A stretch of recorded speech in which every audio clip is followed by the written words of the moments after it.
Assalamualaikum warahmatullahi wabarakatuh. Welcome back to my YouTube channel. Nah, di video kali ini aku bakal ngebahas ke teman-teman semua seputar informasi terkait pendaftaran dari CPNS tahun 2021 ini. Nah, informasi ini pastinya teman-teman harus mengetahuinya supaya kalian berpeluang besar untuk lolos dalam CPNS pada tahun 2021 ini. Amin.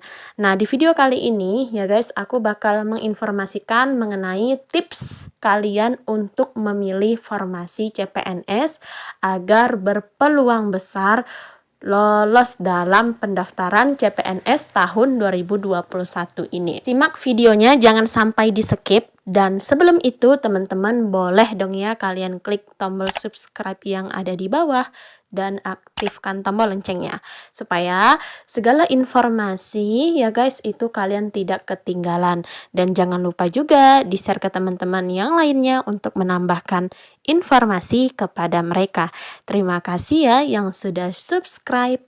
Oke deh, sekarang aku masuk aja ke tips memilih formasi CPNS atau CASN untuk mengalahkan saingan dan lolos seleksi penerimaan CPNS pada tahun 2021 ini. Nah, yang pertama yang perlu kalian ketahui adalah latar belakang pendidikan yang teman-teman punya. Nah, jadi latar belakang pendidikan yang kalian punya itu harus kalian sesuaikan. Pilihlah formasi yang kualifikasinya pendidikannya sesuai dengan latar pendidikan kamu. Diusahakan ya guys, jangan sampai kalian melamar formasi yang berbeda dengan jurusan kuliah kamu. Karena nanti kamunya akan kesulitan sendiri untuk menjawab soal ujian CPNS. Nah, lebih bagusnya lagi kalau kamu memenuhi spesifikasi khusus yang dibutuhkan. Misalnya kalian itu cum laude ya guys. Sehingga nanti untuk memudahkan kalian ya guys menuju langkah yang insya Allah akan membuat kalian lolos dalam CPNS tahun 2021 ini. Terus yang kedua adalah yang paling penting, ini sih menurut aku paling penting banget ya, yaitu kalian pilihlah formasi yang sedikit atau sepi peminatnya.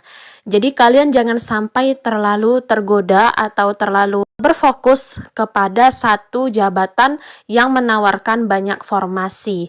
Jika kalian melihat makin banyak jumlah formasi yang dibuka, justru orang-orang ya guys atau pendaftar-pendaftar yang lainnya itu lebih ramai mendaftar pada instansi atau formasi tersebut. Dengan demikian, kalau misalnya jumlah pelamarnya sedikit, maka peluang kamu lolos untuk CPNS ini lebih tinggi. Dan yang selanjutnya yaitu kalian hindari deh formasi yang menerima banyak jurusan. Kadang ada formasi ya guys itu menerima banyak banget jurusan, itu kalian hindari. Tetapi pilihlah formasi yang sedikit jurusannya yang diterima untuk melamar pada formasi tersebut. Paham ya teman-teman? Jadi apa tujuannya? Tujuannya ya supaya peluang kalian lolos CPNS itu besar gitu ya. Pas banget saat formasi dibuka dan itu adalah jurusan kamu dan tidak ada lagi jurusan lain selain jurusan kamu misalnya. Nah, itulah yang kalian lamar. Karena seperti yang teman-teman ketahui sendiri ya, bahwasannya semakin beragam kualifikasi pendidikan yang dibuka dalam satu formasi, maka jumlah pelamarnya pasti deh banyak banget yang melamar pada formasi tersebut. Itu mengakibatkan peluang kalian semakin kecil. Oke? Selanjutnya ini mungkin nggak banyak teman-teman yang bisa mengikuti tips ini, yaitu pilih instansi dengan IPK tinggi. Nah, cara memilih formasi CPNS bisa juga kamu lakukan dengan memilih instansi yang syarat IPK-nya yang tinggi.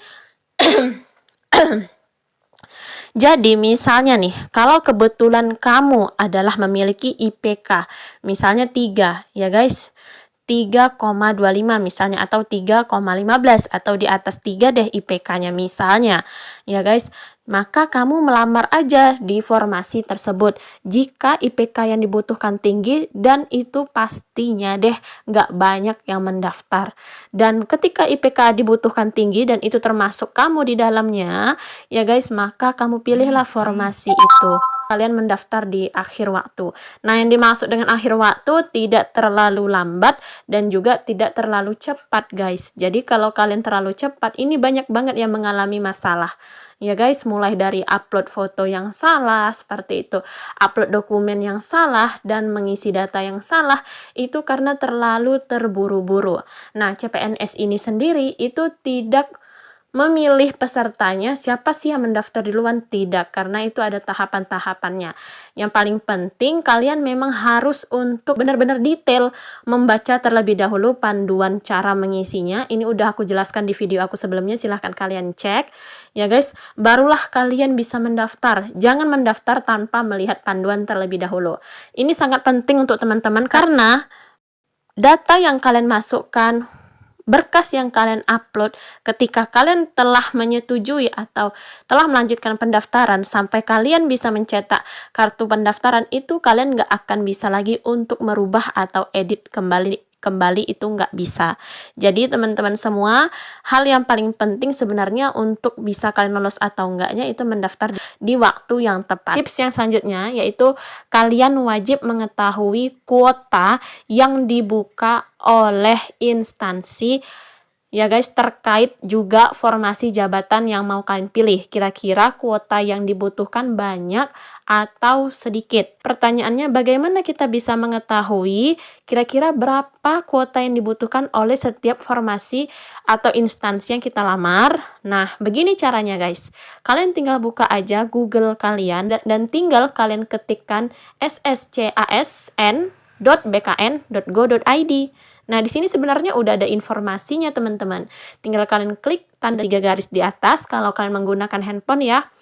Terus kalian pilih layanan informasi dan kalian pilih informasi dan tinggal kalian pilih info lowongan. Nah, contohnya ini teman-teman. Misalnya kalian bisa pilih jenis pengadaan, misalnya CPNS. Dan misalnya aku mau pilih pemerintah Kota Medan. Contohnya ya guys, instansinya. Oke, kalau udah seperti itu, kalian pilih tingkat pendidikannya, semua jenjang pendidikan ya teman-teman. Jangan pilih tingkat pendidikan sesuai dengan tingkat pendidikan kalian. Toh nanti di bawahnya bakal muncul kok hasilnya. Jadi kalian bisa mengetahui, oh iya ternyata tingkat pendidikan ini yang dibutuhkan, oke? Dan kuota yang dibutuhkan berapa, oke? Nah, kalau udah kalian pilih semua jenjang pendidikan, di pendidikan bawah nggak perlu kalian isi lagi. Terus kalian klik aja cari. Oke, tinggal scroll ke bawah. Nah, ini bakal muncul kan teman-teman nama instansinya dan bakal muncul juga jabatan atau formasi yang dibutuhkan. Oke, jabatan yang dibutuhkan seperti ini. Terampil perawat, pengelola sistem dan jaringan, terampil terapis wicara, ya guys, dan lain sebagainya sampai dengan 126 ini teman-teman.